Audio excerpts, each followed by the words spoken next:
a acompañarme, si tenéis vuestra Biblia, en Apocalipsis capítulo 3, la carta que Cristo escribe al liderazgo de la iglesia en la ciudad de Sardis.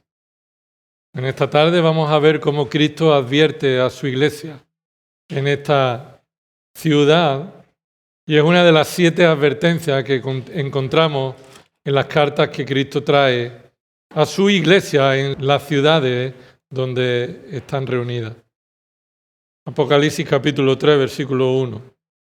Y escribe al ángel de la iglesia en Sardis, el que tiene los 7 espíritus de Dios y las 7 estrellas, dice esto: yo conozco tus obras, que tienes nombre de que vives, pero estás muerto.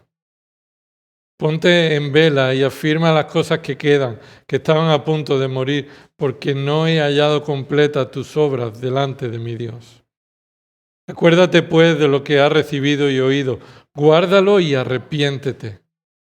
Por tanto, si no velas, vendré como ladrón y no sabrás a qué hora vendré sobre ti. Pues tienes unos pocos en Sardis que no han manchado sus vestiduras y andarán conmigo vestidos de blanco porque son dignos. Así el vencedor será vestido de vestiduras blancas y no borraré su nombre del libro de la vida y reconoceré su nombre delante de mi Padre y delante de sus ángeles. El que tiene oído oiga lo que el Espíritu dice a las iglesias. Versículo 3 encontramos lo que Cristo advierte a su iglesia en Sardis. Y recuerda que dice el versículo 3, por tanto, si no velas, vendré sobre ti. Vendré sobre ti. Ese vendré sobre ti, aunque en el texto bíblico dice, si no velas, vendré como ladrón. Pero observa que al final de la frase, y no sabrás a qué hora vendré sobre ti. Y ahí está el énfasis repetido. Yo vendré de un modo, pero vendré sobre ti. Y eso es una advertencia. Si Dios dijera que viene a recogernos, que viene a nuestro encuentro, no sería una advertencia. Sería una grata noticia, ¿verdad? Una bendición. Pero aquí no tiene este tono de gozo, de promesa o de ánimo. Aquí es una advertencia de que Cristo vendrá y no te alegrarás de que yo venga. Los sufrimientos que pasamos, dice 2 Corintios, que hacen en nosotros crecer un peso de anhelo por la gloria que nos es reservada, estar en la presencia de Dios. Y a medida que sufrimos en la tierra, ese anhelo de deseo de estar con Cristo va creciendo. Pero no es este el caso. El caso aquí no es que se le anuncia su venida agradable, sino se le advierte de la presencia, de la actuación de Cristo. Así que aquí encontramos en el versículo 3 lo que podríamos denominar una advertencia evangelística. Una advertencia evangelística. Cristo está advirtiendo al pastor y a aquellos que son como el pastor de la iglesia, que aunque parecen que sus obras son obras características de un creyente, no es la realidad de su corazón. Que en realidad son incrédulos y son llamados a considerar su situación por medio del Evangelio que han escuchado en los versículos 2. El Evangelio ha sido proclamado ahí, a versículo 2 y versículo 3, y lo hemos estado estudiando ya, lo que Cristo tiene en contra y manda a este pastor y a aquellos a que hagan. En definitiva, es presentarles el Evangelio. Les llama a considerar el Evangelio. No hay obras que tú puedas hacer que puedan asemejarse al Evangelio, a la obra que Cristo hace para la salvación. Así que aquí Cristo termina de presentar el Evangelio en el versículo 2 y 3, y al final del versículo 3 es una advertencia evangelística. Y hay 4 realidades de esta advertencia, 4 características. En primer lugar, una advertencia lógica. En primer lugar, encontramos una advertencia lógica. La advertencia que Cristo presenta aquí puede ser pensada de manera lógica y no está escondida a la lógica del ser humano. El ser humano la rechaza. El ser humano en su condición caída rechaza esta advertencia. Pero escucha, la advertencia es lógica. Mira esa palabra en el versículo 3, al final de arrepiéntete, termina ahí de presentar el Evangelio llamando al arrepentimiento y dice ahí, por tanto. Esa palabra, por tanto, indica una condición, conecta un argumento dicho anteriormente y muestra una conclusión lógica. Esto se utiliza para mostrar una conclusión lógica, lo que nosotros llamamos 2 más 2 son ¿qué? 4, no hay más. Blanco y en botella es lo que diríamos aquí. Así que, habiendo sido llamado por medio del Evangelio, por tanto, lo lógico es que tú tengas en cuenta las consecuencias de rechazar el Evangelio. Hermano, el Evangelio es locura para el hombre, ¿sí o no? Dice 1 Corintios 1 que la palabra del Evangelio, el mensaje del Evangelio es locura para el hombre, pero eso no significa que no sea lógico. El Evangelio es lógico y es presentado con lógica y es presentado por Cristo con una consecuencia lógica. Así que considera la trascendencia del Evangelio. Lo segundo que nos encontramos aquí es una condición insalvable. Una condición insalvable. Después de la advertencia lógica, por tanto, viene la condición insalvable. Solamente hay una cosa que no debe suceder. Después de haber sido predicado el Evangelio, se le pone a la consecuencia de rechazar el Evangelio. Y esa es la condición insalvable. Dice ahí, versículo 3, por tanto, si no velas, esa es la condición. Pero una condición que se requiere para que algo no suceda. Hemos crecido todos que nuestros padres nos han dicho, cómete eso o si no te lo vas a cenar. ¿No? Una condición, cómetelo si no quieres que suceda otra cosa. Es insalvable. Esto es una condición. No una condición que el hombre deba cumplir por su propia fuerza y mérito, pero es el responsable de no cumplirla. La Biblia enseña que el hombre es responsable de no responder al Evangelio con el arrepentimiento. Mira, dice ahí, en este caso se presenta una posibilidad no deseada. No se desea que suceda esto. Si no velas, y la condición no es si obedeces, sino la condición es en el caso de que no obedezca, entonces serás advertido, porque esta es una condición insalvable. No puedes quedarte a media. O velas o no velas. Y si no velas, esto implica, escucha, desobediencia. Implica desobediencia. Que el pastor o aquellos de esta iglesia que están confiando en sus obras para manifestar que ellos son creyentes, pero en realidad no tienen puesta su esperanza y confianza en la obra de Cristo, sino en sus propias obras, si no velan y toman conciencia de lo que está sucediendo, están desobedeciendo y son responsables a este llamado anterior. Quiero que notemos un detalle, y es que si no velas es una figura lingüística que se llama sinécdoque. ¿Qué significa esto?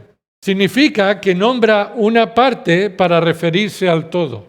Aquí, cuando dice esta referencia, si no velas, nos muestra que señala una parte por el todo. Y la parte es lo que empieza en el versículo 2 y termina ¿dónde?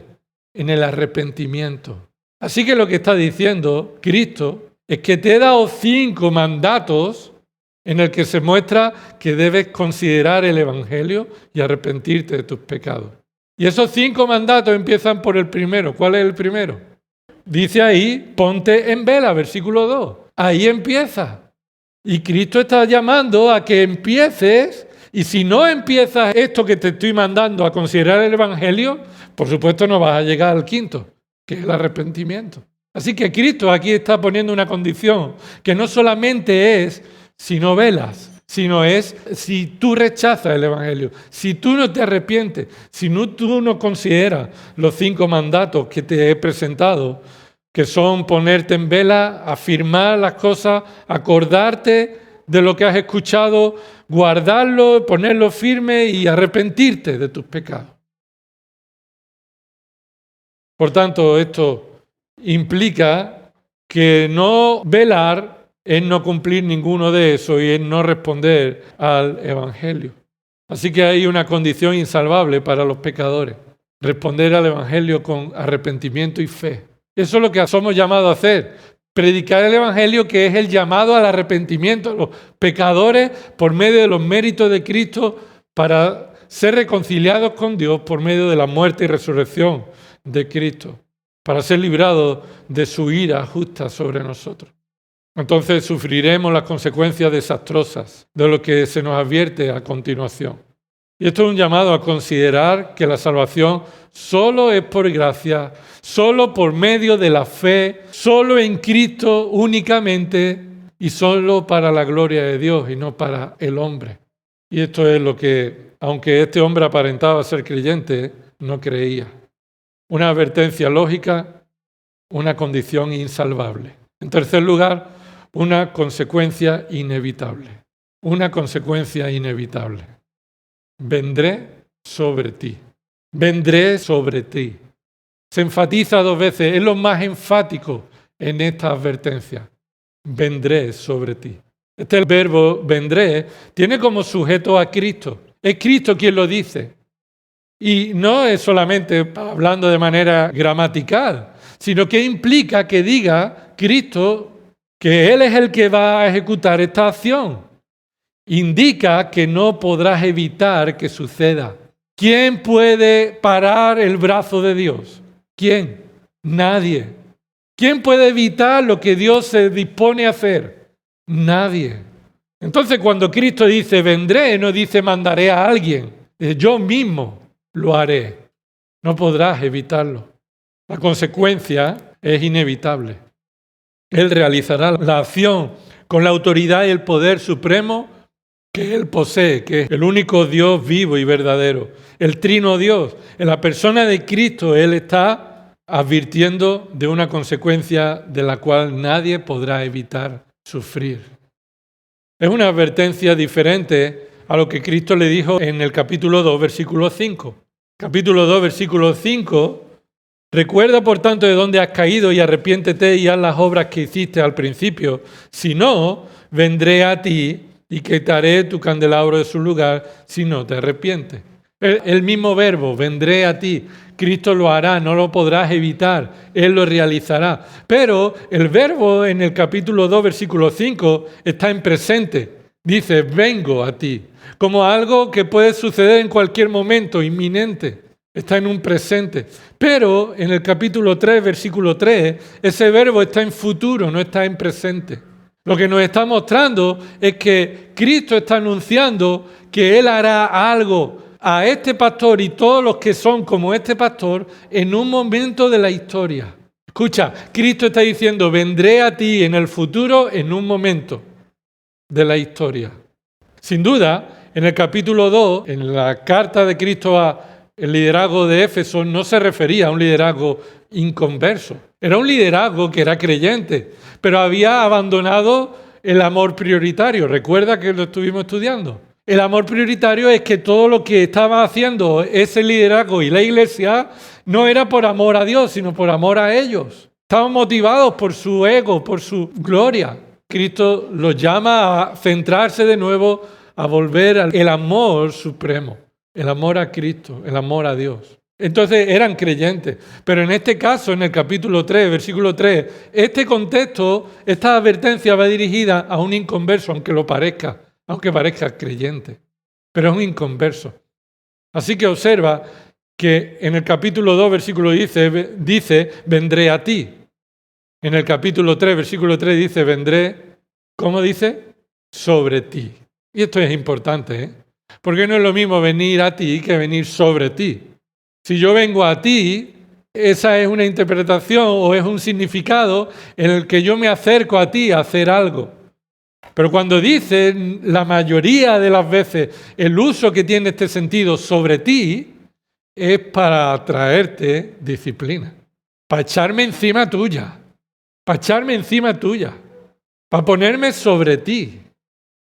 Por ejemplo, en este caso, cuando este liderazgo y los que están siendo advertidos como él, de simular que son creyentes, pero en realidad estaban muertos espiritualmente. En el caso de que no velaran, no se arrepintieran conforme al Evangelio, Cristo vendría en un tiempo futuro, es decir, en un evento que sucedería más adelante, concreto en la historia, es decir, en un momento en el que Cristo abra el libro de los juicios sobre los impíos.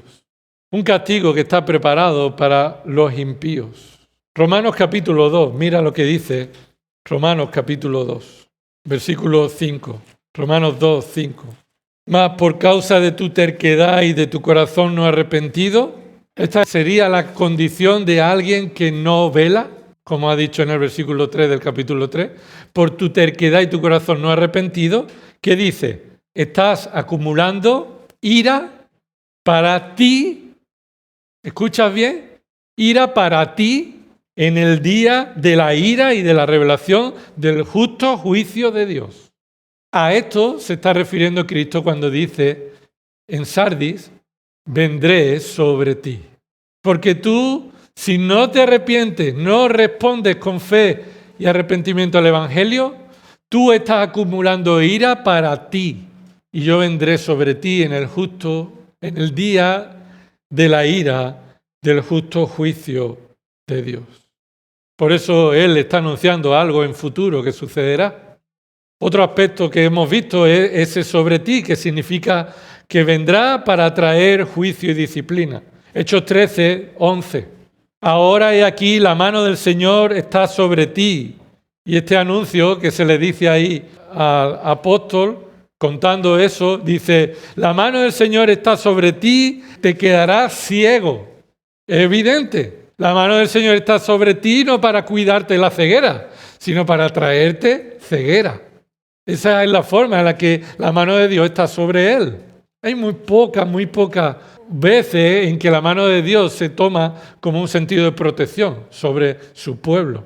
Y el contexto nos muestra que no es juicio. Pero el resto, la inmensa mayoría, cuando habla de venir sobre alguien, es para traer juicio. Por ejemplo, Lucas capítulo 19, versículo 43, dice ahí a Jerusalén, porque vendrá sobre ti día cuando tus enemigos echarán terraplén delante de ti.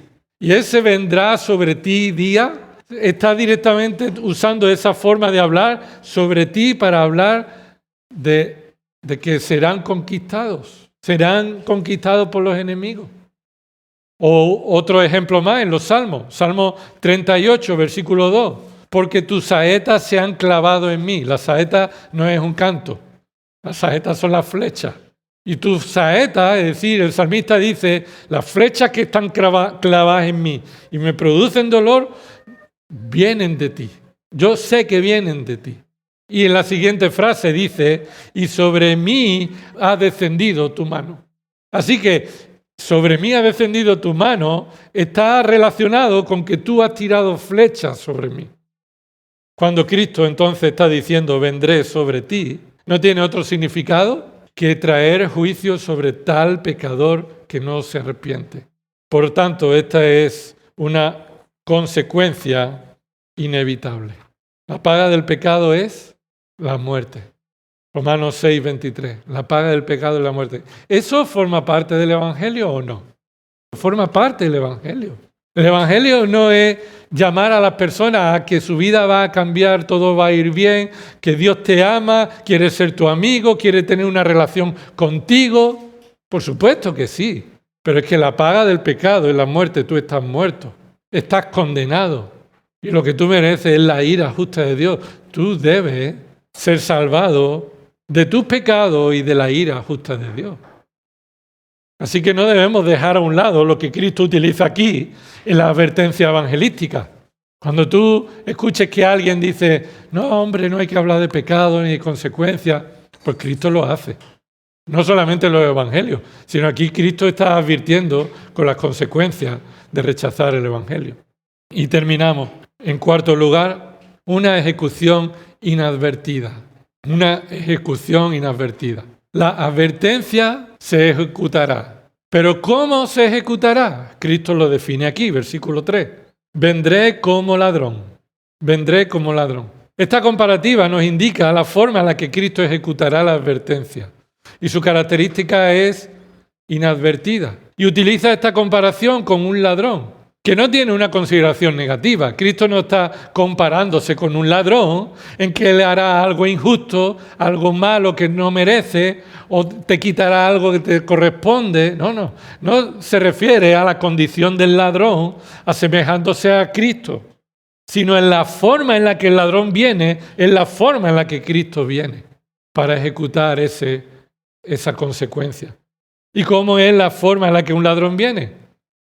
De manera inadvertida. Es decir, no te advierte cuando viene. Tú no sabes cuándo viene. Probablemente te enteras cuando ya ha venido. Y ya ha desaparecido eso, o ya has sufrido las consecuencias, ya fue tarde. Y este es el punto. Será tarde cuando yo venga. Ya no habrá oportunidad de arrepentimiento.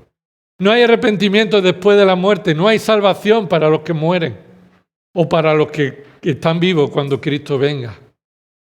Así que lo que Cristo está diciendo aquí concuerda con lo que otros pasajes muestran. 1 Tesalonicenses 5:2, que Cristo vendrá a por su iglesia y entonces comenzará el día del Señor.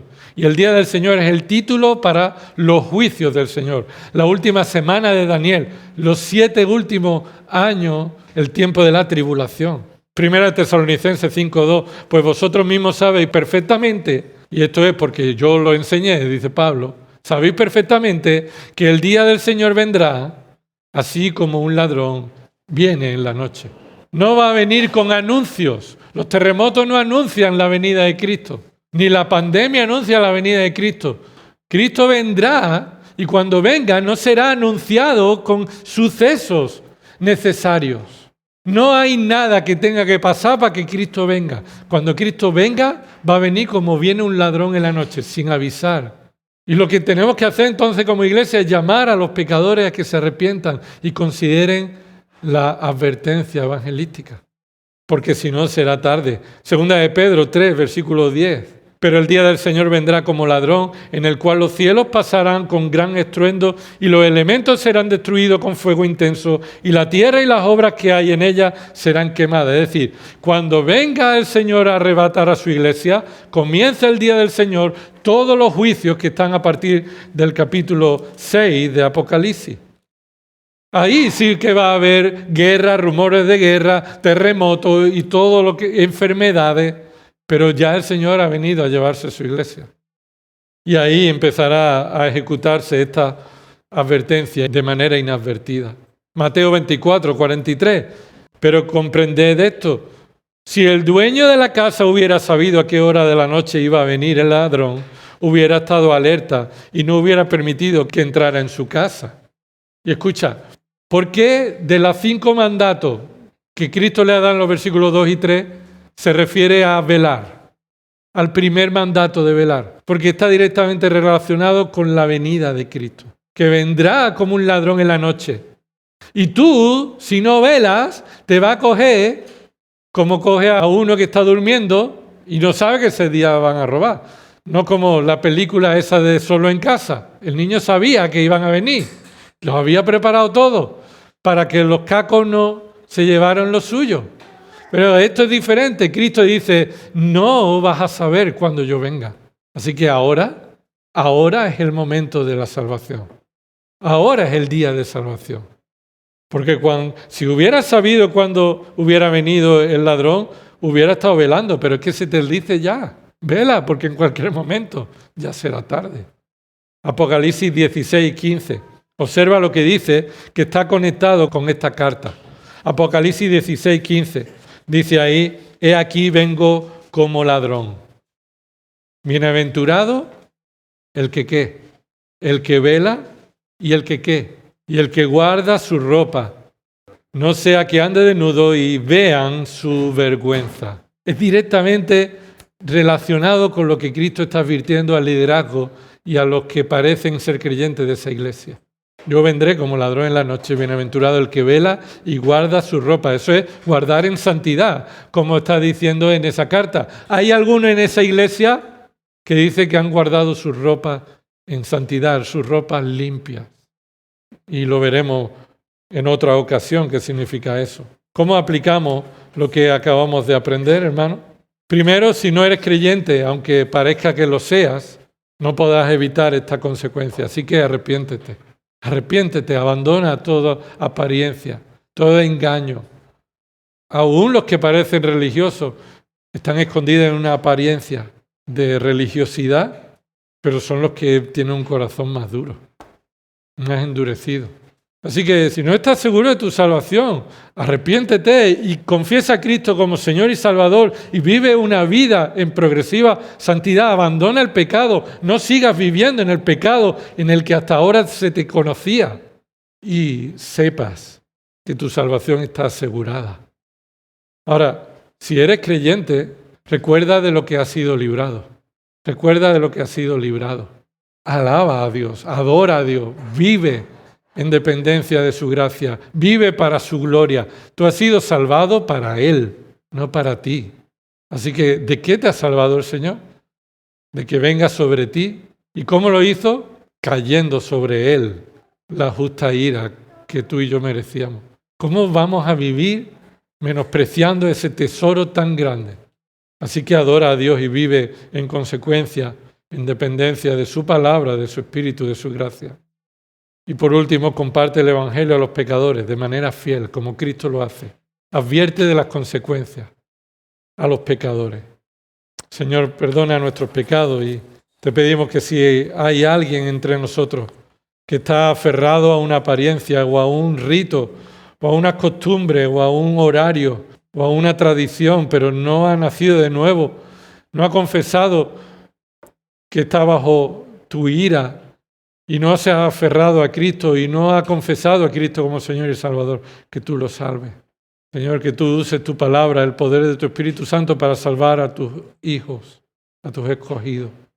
Señor, y obras en tu iglesia para que te glorifiquemos por medio de vidas que demuestran que somos conscientes de lo que tú nos has librado y que llamemos a los pecadores a este arrepentimiento por medio de la fe, por medio del Evangelio, de una advertencia inevitable. A ti sea la gloria en el nombre de Cristo. Amén.